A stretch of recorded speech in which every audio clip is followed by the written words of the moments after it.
Hi നമസ്കാരം, ദാസനാണ് തൃശ്ശൂരിൽ നിന്ന്. അപ്പോൾ വീണ്ടും ഒരു വീഡിയോ ഞാൻ ചെയ്തതാണ്. വീണ്ടും വീഡിയോ ചെയ്യാൻ പ്രകോപിതനായതുകൊണ്ടാണ് ഇപ്പോൾ വീണ്ടും ഒരു വീഡിയോ ചെയ്യുന്നത്. മമ്മൂട്ടിക്ക് പത്മഭൂഷൺ കൊടുത്തില്ല എന്നുള്ളത് ഇപ്പോൾ എവിടെ തിരിഞ്ഞു നോക്കിയാലും എല്ലാവരും പറഞ്ഞുകൊണ്ടിരിക്കുന്നത് ഈ വിഷയം തന്നെയാണ്. കാരണം എന്താ വെച്ച് കഴിഞ്ഞാൽ മോഹൻലാലിന് പത്മഭൂഷൺ കൊടുത്തിട്ട് വർഷങ്ങളേറെയായി. പക്ഷേ മോഹൻലാലിനേക്കാളും മികച്ചു നിൽക്കുന്ന നടൻ മമ്മൂട്ടി തന്നെയാണെന്ന് നമുക്ക് എല്ലാവർക്കും അറിയാം. അങ്ങനെ ഏറ്റവും കൂടുതൽ 3 നാഷണൽ അവാർഡ് കിട്ടിയ വേറൊരു നടൻ എന്ന് പറയുമ്പോൾ കമലഹാസനും അതുപോലെ തന്നെ അമിതാഭ് ബച്ചനുമാണ്. മോഹൻലാൽ 2 തവണയെ ഭാരത് അവാർഡ് നേടിയിട്ടുള്ളൂ. മമ്മൂട്ടി 3 തവണ നാഷണൽ അവാർഡ് നേടിയിട്ടുണ്ട്.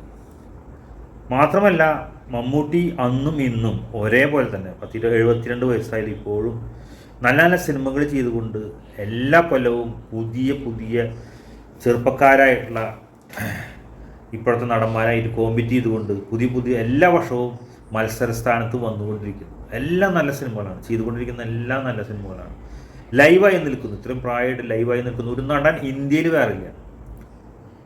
എല്ലാ വർഷവും ഇവിടെ നോക്കിയാൽ മമ്മൂട്ടി എന്ന നടനെക്കുറിച്ച് പറയുമ്പോൾ 50 വർഷത്തിനേറെ ആയിട്ട് മമ്മൂട്ടി എന്ന നടൻ മലയാള സിനിമയിലുണ്ട്. മമ്മൂട്ടിക്ക് 45 വർഷത്തോളമായിട്ടുള്ള ഡൈഹാർഡ് ഫാൻ എന്ന നിലയ്ക്ക് മമ്മൂട്ടിയുടെ എല്ലാ കഥയും അല്ലെങ്കിൽ മമ്മൂട്ടിയുടെ എല്ലാ സംഭവങ്ങളും അറിയുന്നൊരു വ്യക്തി എന്ന നിലയ്ക്കും നമുക്കറിയാൻ സാധിക്കും. ഇന്നും മമ്മൂട്ടി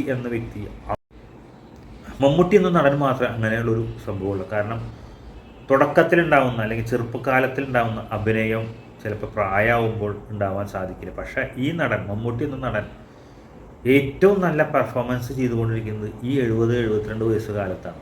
അതാണ് ഏറ്റവും വലിയ പ്രത്യേകത. അപ്പോൾ മോഹൻലാൽ എന്ന നടൻ ഗംഭീര നടനാണ്. പക്ഷേ അദ്ദേഹത്തിൻ്റെ ഏറ്റവും നല്ല സിനിമകളെന്ന് ചോദിക്കുമ്പോൾ നമ്മൾ പഴയ കാലഘട്ടത്തിലേക്ക് പോകേണ്ടി വരും. നല്ല സിനിമ പറയണമെങ്കിൽ കുറച്ച് വർഷങ്ങൾക്ക് പിന്നിലേക്ക് പോകേണ്ടി വരുമെങ്കിൽ മമ്മൂട്ടിയുടെ ഏറ്റവും നല്ല സിനിമ എന്ന് പറഞ്ഞാൽ ഇപ്പോഴത്തെ മമ്മൂട്ടി സിനിമകളാണ്. അത്രമാത്രം സിനിമയെ സ്നേഹിക്കുന്ന വ്യക്തി, ഇത്രയും പ്രായമായിട്ട് സ്വന്തം ശാരീരമൊക്കെ നോക്കി കൃത്യമായി ജീവിക്കുന്ന ഒരു വ്യക്തി, അതാണല്ലോ ഒരു അടിസ്ഥാനം.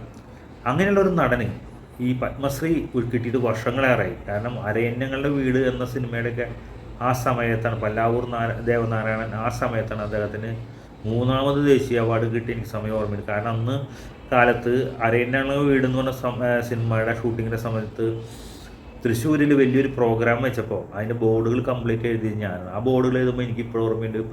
ഭരത് ക്യൂബ്ഡ് എന്ന് പറഞ്ഞാൽ 3ാമത്തെ ഭരത് ഇട്ടിട്ടുണ്ട് ആൾക്ക് പോസ്റ്ററൊക്കെ എഴുതിയത് എനിക്ക് ഓർമ്മയുണ്ട്. അപ്പോൾ അത്രയും വർഷങ്ങളായിട്ട് കിട്ടിയിട്ടുള്ളതാണ്. ഇന്നും പത്മഭൂഷൺ അവാർഡ് അദ്ദേഹത്തിന് കൊടുത്തില്ല എന്ന് പറയുന്നത് വലിയ വിഷമം തന്നെയാണ്. മാറി വന്നുകൊണ്ടിരിക്കുന്ന ഈ രാഷ്ട്രീയ പ്രസ്ഥാനങ്ങൾ അവരൊന്നും ഇദ്ദേഹത്തെ എന്തുകൊണ്ടാണ് അവഗണിക്കുന്നുള്ളത് ഏറ്റവും വലിയൊരു വിഷമമുള്ള കാര്യമാണ്.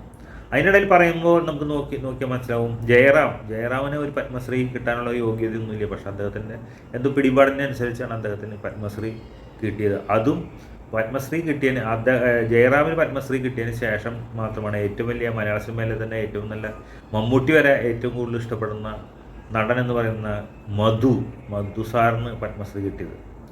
അതുപോലെ തന്നെ അത്ര വലിയൊരു നടനായിട്ടും നല്ല പേരെടുത്ത നടനാണെങ്കിലും ഗംഭീര അഭിനയമൊന്നുള്ള ആളല്ല MGR എന്ന് നമുക്കറിയാം. അദ്ദേഹത്തിന് ഈ പത്മശ്രീ കൊടുത്തതും അതുപോലെ തന്നെ തമിഴ്നാട്ടിൽ നോക്കുകയാണെങ്കിൽ ശിവാജി ഗണേശനാണ് ഏറ്റവും നല്ല നടൻ. ഇവിടെ നമ്മൾ പറയുമ്പോൾ നമ്മുടെ നസീർ എന്ന് പറയുന്ന നടൻ, പ്രേം നസീർ എന്ന നടൻ ഗംഭീര അഭിനയമുള്ള നടനൊന്നുമല്ല. പക്ഷേ ഏറ്റവും കൂടുതൽ ആളുകൾക്ക് ഇഷ്ടമുള്ള നടനും അതുപോലെ തന്നെ ഏറ്റവും കൂടുതൽ സിനിമയിൽ നായകനായിട്ട് അഭിനയിച്ച നടനൊക്കെയാണ്. പക്ഷേ പ്രേം നസീറിന് പത്മഭൂഷൺ അവാർഡ് കിട്ടിയിട്ടുണ്ടെങ്കിൽ നമ്മുടെ സത്യനാണ് മലയാള സിനിമയിലെ ഏറ്റവും പ്രതിപുരുഷനാണ്. ഒറിജിനാലിറ്റി എങ്ങനെയാണ്, സ്വാഭാവിക നടനത്തിൻ്റെ രാജാവാണ് സത്യൻ എന്ന് പറയുന്നത്. ഇത് ആ കാലത്ത് വരെ, ഇത്രയും വർഷങ്ങൾക്ക് മുമ്പ് വരെ സ്വാഭാവിക അഭിനയത്തിൻ്റെ ആളാണ് സത്യന് കിട്ടിയിട്ടില്ല. അങ്ങനെയൊക്കെ വെച്ച് നോക്കുമ്പോൾ വിഷമമൊന്നുമില്ല. കാരണം മമ്മൂട്ടിക്ക് എത്ര വേഗം കിട്ടാം, അടുത്ത വർഷം ചിലപ്പോൾ കിട്ടാം, അല്ലെങ്കിൽ അതിൻ്റെ പിറ്റത്തെ വർഷം കിട്ടാം. പക്ഷേ ഇത്രയും പെർഫോമൻസ് ചെയ്തുകൊണ്ട് ഇപ്പോഴും ലൈവായി നിന്നുകൊണ്ട് അഭിനയിച്ചു കൊണ്ടിരിക്കുന്ന സമയത്ത് പോലും അദ്ദേഹത്തിന് ഒരു പത്മഭൂഷൺ അല്ലെങ്കിൽ പത്മവിഭൂഷൺ പോലും കിട്ടേണ്ട സമയം അതിക്രമിച്ചു കഴിഞ്ഞു.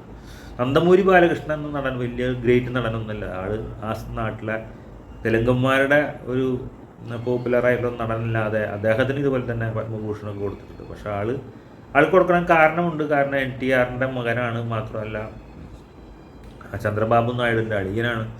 അങ്ങനെ കുറേ ബന്ധങ്ങളും രാഷ്ട്രീയമൊക്കെ നോക്കിയിട്ടാണ് അവർക്കൊക്കെ കൊടുക്കുന്നത്. അതുപോലെ തന്നെയാണ് മമ്മൂട്ടി എന്ന നടൻ ഒരു മുസ്ലിം മതവിശ്വാസിയാണ്. മാത്രമല്ല അദ്ദേഹം ഇടതുപക്ഷ സഹയാത്രികനാണ് എന്നുള്ളത് എല്ലാവർക്കും അറിയുന്നത് കൊണ്ട് മാത്രമാണ് അദ്ദേഹത്തിന് ഇപ്പോഴും പത്മഭൂഷൺ കൊടുക്കാത്തത്. എത്രയും പെട്ടെന്ന് മമ്മൂട്ടിക്ക് പത്മഭൂഷൺ പത്മവിഭൂഷൺ കിട്ടട്ടെ എന്ന് മാത്രം പ്രാർത്ഥിച്ചുകൊണ്ട് വളരെ വിഷമത്തോടെ മമ്മൂട്ടി എന്ന നടനെ ഏറ്റവും കൂടുതൽ സ്നേഹിക്കുന്ന ഒരു വ്യക്തി എന്ന നിലയ്ക്ക് എൻ്റെ അഭിപ്രായം ഞാൻ പറയാണ്. ഒരു വീഡിയോ ഞാൻ മുമ്പ് ചെയ്താണ്, വീണ്ടും എനിക്കിത് ചെയ്യേണ്ടി വന്നു. കാരണം ഇവിടുത്തെ ഭരണ സംവിധാനം മാറാതെ മമ്മൂട്ടി കിട്ടുമെന്ന് എനിക്ക് തോന്നുന്നില്ല.